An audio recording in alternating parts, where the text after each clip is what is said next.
Record this.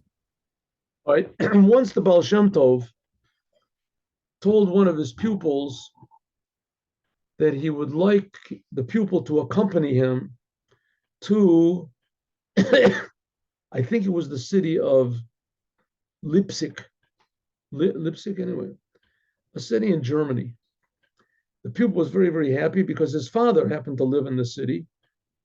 And his father lived in the city and he thought he would go and visit him. But the Baal Shem Tov said, your father lives in the city, right? I don't think you're going to have a chance to visit him. So the people said, okay. It was like from where the Baal Shem Tov lived to this city was, or from where they were to the city, I think it was a city in Germany. It was like a 5-hour drive or something. So the Baal Shem Tov said, we're starting 10 hours before. So they started 10 hours before the journey, and a lot of time. There was certainly would have time to visit his. So the way the Baal Shem Tov used to travel was he would tell his driver to let the reins down and let the horses go on their own. So the horses went on their own and they wandered into this field. And the pupil of the Baal Shem Tov was wondering what's going on. I mean, why go this? The road it's a clear way to go to Leipzig or whatever the city was. I think it was. And to go, why in the world would we want to go over there? Anyway, so he didn't say anything. The Baal Shem Tov said, come, get off. And they went out. They went to a brook. The Baal Shem Tov took out a cup, a silver cup, whatever, and he dipped it into the brook and he made a big blessing.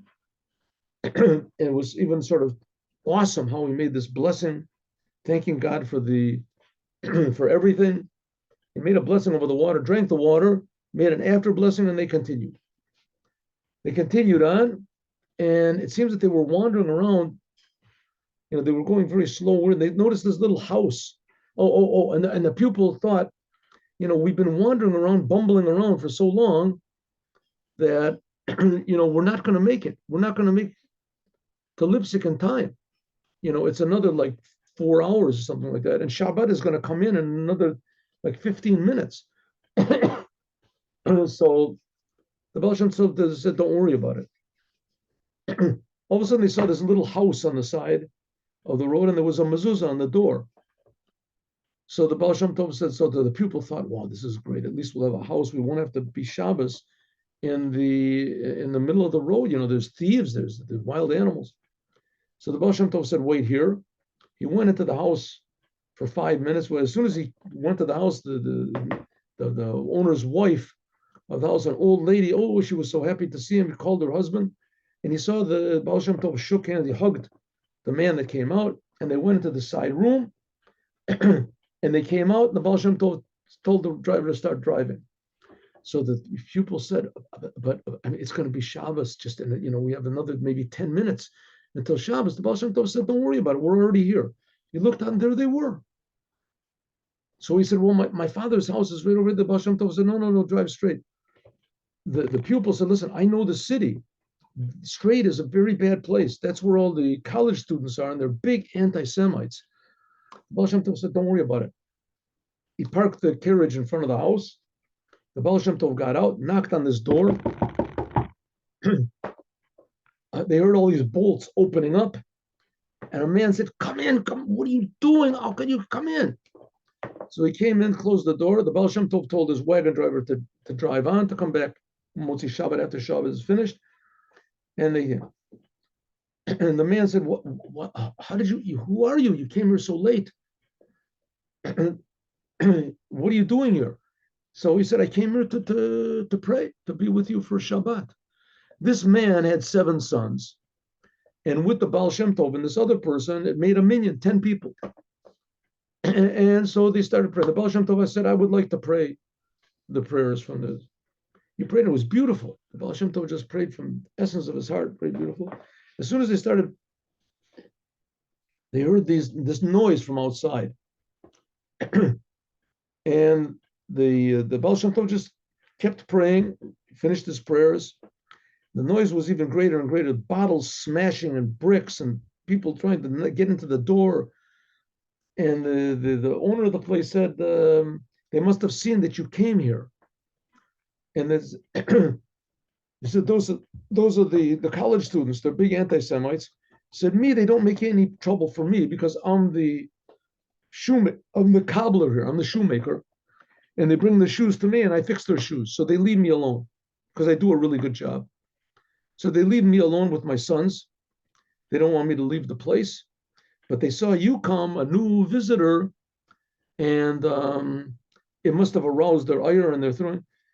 And the Baal Shem Tov went over to the door and he said, don't open the door. Don't open the door. He started, Baal Shem Tov starts opening up these bolts. He said, don't open up the door. Don't, it's dangerous. The Baal Shem Tov, don't worry about it. Don't worry. Be calm. He opened up the door. He went outside. As soon as he went out, all these wild, they had big iron bars and knives and hatchets, and they were throwing rocks and stones. As soon as they came out, one of them lifted up his hatchet and his arm froze and he started to scream in pain. And the other pupils, they tried to move him and they started screaming as well. Anyway, he fell down to the ground. And finally, the Baal Shem Tov to take him away. They took him away and everybody ran away. Except there was one professor that was standing there and he was watching this whole business. And he was very, just watching with this very sort of, how do you say, removed look on his face, like he was examining something, his objective look. He stood there and he watched. He had a long coat. He was a very stately looking person. He was Jewish too, huh? And no, he was a Goyish professor, Goyish, non-Jewish professor. One of the professors, all of them were. So he looks at this and he walks away. The next day, and the Baal Shem Tov says, leave the door open. So they leave the door open, and this fellow comes in. This professor comes in, and he stands in the corner and watches the whole prayers. He watches the prayers, and he finishes, Baal Shem Tov finishes praying, and he stands there and watches the whole meal. Baal Shem Tov doesn't say anything to him. He doesn't say anything to Baal Shem Tov.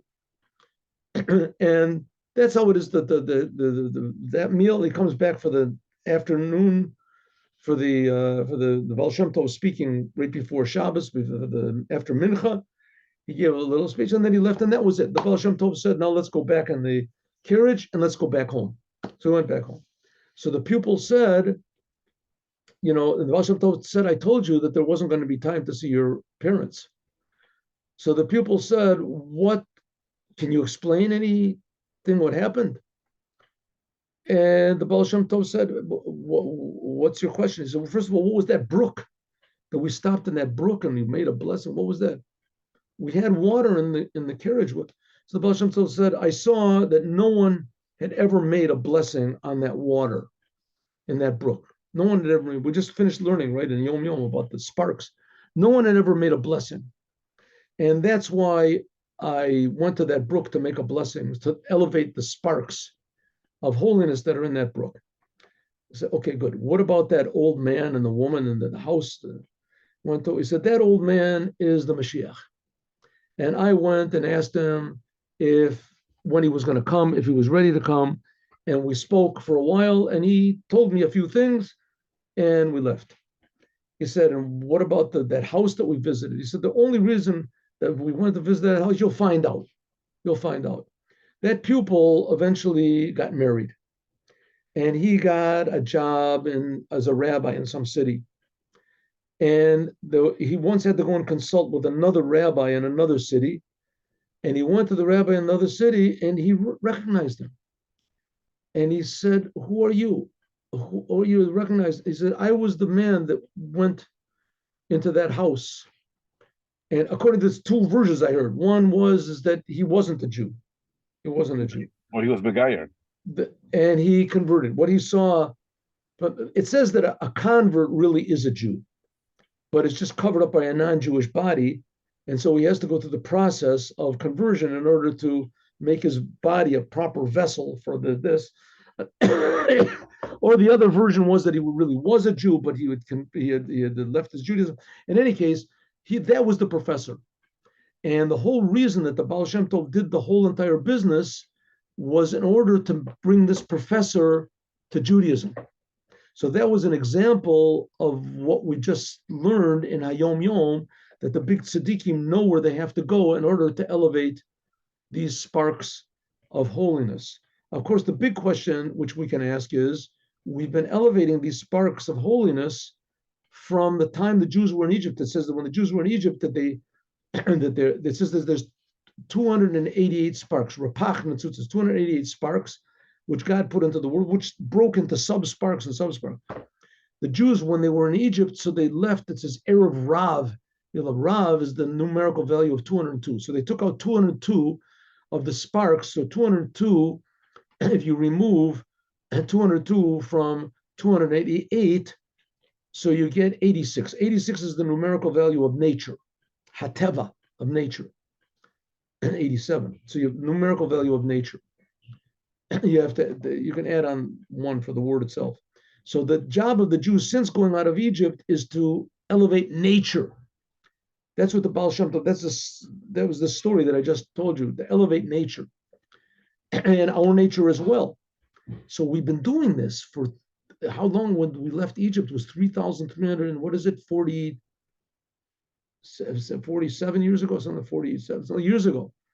So we've been doing this for a long time, and all the suffering that we suffered in Egypt was a terrible suffering, but the suffering of the first temple and the second temple and the Holocaust and all the pogroms, I mean, you'd think that all these sparks would be, elevated. Why does there have to be more trouble for the Jewish people? It's just not understandable. The whole thing just doesn't make any sense. But the Rebbe said that before he was 3 years old, he already had it woven in his mind the Mashiach is going to come and he'll make sense of all this pain and suffering. So it should be to us. God willing, see you all at 8:15 tomorrow morning. Have a good day with Mashiach now.